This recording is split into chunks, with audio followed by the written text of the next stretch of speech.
জয় গুরুমা। নমস্কার ভক্তবৃন্দ।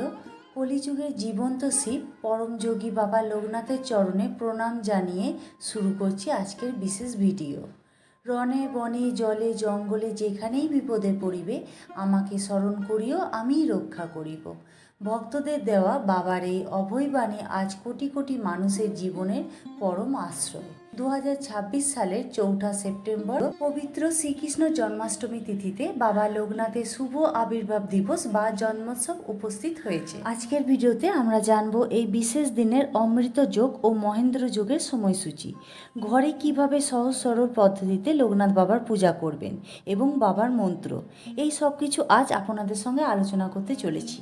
তবে বন্ধুরা, ভিডিওটি স্কিপ না করে শুরু থেকে শেষ পর্যন্ত দেখার অনুরোধ রইল, কারণ পুরো ভিডিও না দেখলে আপনারা অনেক কিছু তথ্য মিস করে যাবেন। তো চলুন বন্ধুরা, আর দেরি না করে আজকে ভিডিওটি শুরু করা যাক।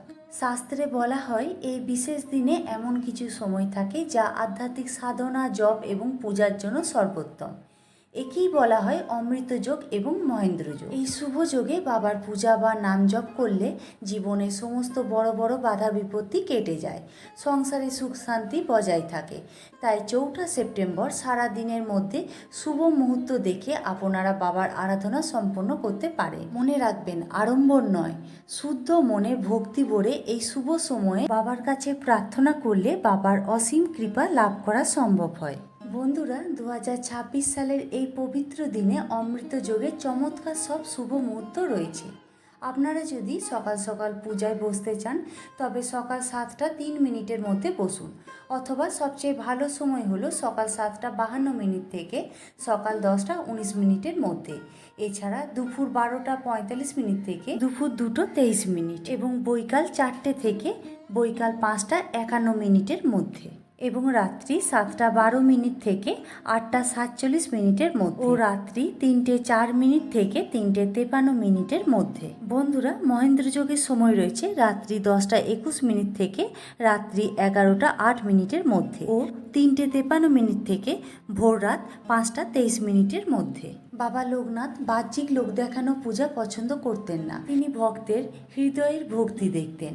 তাই খুব সহজ উপায়ে আপনি বাড়িতে বাবার পূজা করতে পারেন।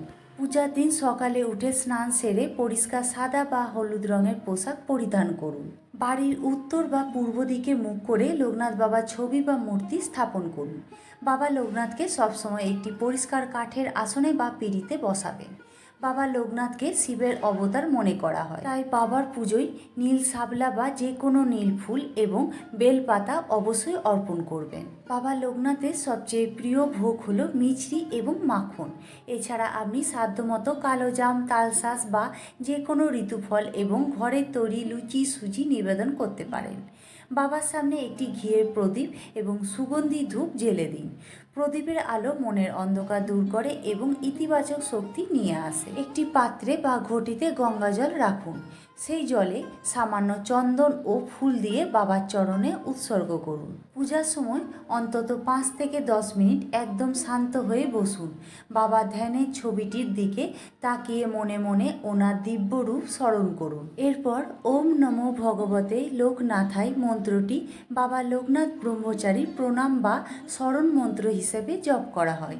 এই মন্ত্রটির মাধ্যমে ভক্তরা দেবাদিদেব মহাদেবের অংশ হিসেবে পূজিত মহাযোগী বাবা লোকনাথের চরণে শ্রদ্ধা নিবেদন করেন। পূজা শেষে কর্পূর বা প্রদীপ দিয়ে বাবার আরতি করুন।